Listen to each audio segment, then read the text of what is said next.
Hey guys, what's up?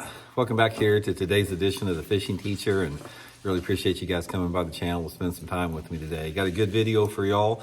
We're going to be talking about adding weight to a crankbait. Now this is something a lot of people do to a jerkbait, but not many people know that you can put weight on a crankbait. And there's a couple different reasons why you want to add weight to it. So we're going to go over that in today's video. Going to give you guys some good tips and advice on that. Also, guys, just a quick reminder, I'd like to invite everybody to swing by Tackle Warehouse and check out my new Blaukat throwback jig. This is a jig that I helped design with Cumberland Pro Lures. Living rubber jig, guys, the most natural looking material that you'll ever see. Hand-tied skirt. These things are freaking awesome right here. So I'll put the throwback jig link in the description if you guys like to pick up a few. Got 6 different colors on them. Fall time of the year, guys, this brown and orange is probably one of my favorite colors. But we got 6 different colors if you guys want to check those out. So much appreciated. Link in the description there. Okay, guys, here is a prime example of a weighted crankbait. This is an old Bagley Balsa B3 that I actually put some lead weight on it and super glued it on the bottom there. Just some, roofing lead, that type of deal. A lot of people can use suspend strips, but the thing about it, when you put lead weight on a crankbait, sometimes it takes more weight than like with a jerkbait. A lot of times on a jerkbait, you can put those little suspend strips on them and get them to get neutral. But a lot of times on a crankbait, depending upon the composition of the bait, if it's wood or if it's plastic, you got to get to a little bit more heavier lead like that. So sometimes, going to a hardware store and just buying some lead tape or something like that. And I do recommend super gluing it on, because some lead has those adhesive that you can stick it on there. But the adhesive to me doesn't hold very good, especially in cold weather, so I always epoxy mine on there. So when do you want to do this? When do you want to put weight on a crankbait? 2 different situations with that. First one is the obvious. There's an obvious and an inobvious situation. The first of the obvious is if you want to be able to reel the crankbait slower and have it where it does not float up as much. So one situation where you want to put weight on a crankbait, very similar to a jerkbait, is if you're fishing in colder water, like when those water temperatures are, below, say 50 degrees, something in that range. A lot of times you want to reel that crankbait really slow because of the bass's metabolism are slower in the cold water. So you're reeling that crankbait slow, and one of my favorite ways to catch them in the wintertime or when it's cold on a crankbait is to fish it with a slow stop and go retrieve.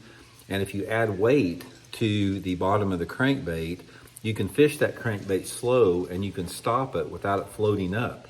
So therefore you can maintain the depth that you're at, because if you didn't have that weight in there and you reel it slow, number one, it wouldn't get down quite as deep, and number two, when you stopped it, it would float up immediately. So this keeps it down in that deeper strike zone a little bit longer, which is really critical, in the colder water months with that.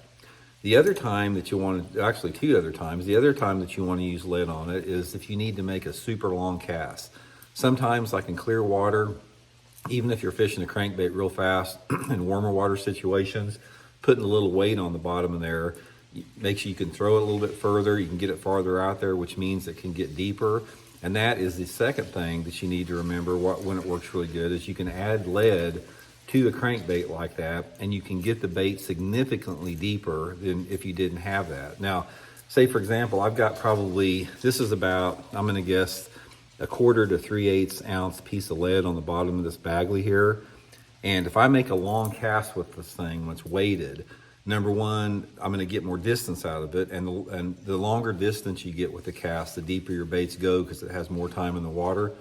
But the second with that is, as I'm reeling it down there, it's gonna automatically dig deeper, and when I do stop it, it's not gonna float up, so when I restart it, it's just gonna keep digging down.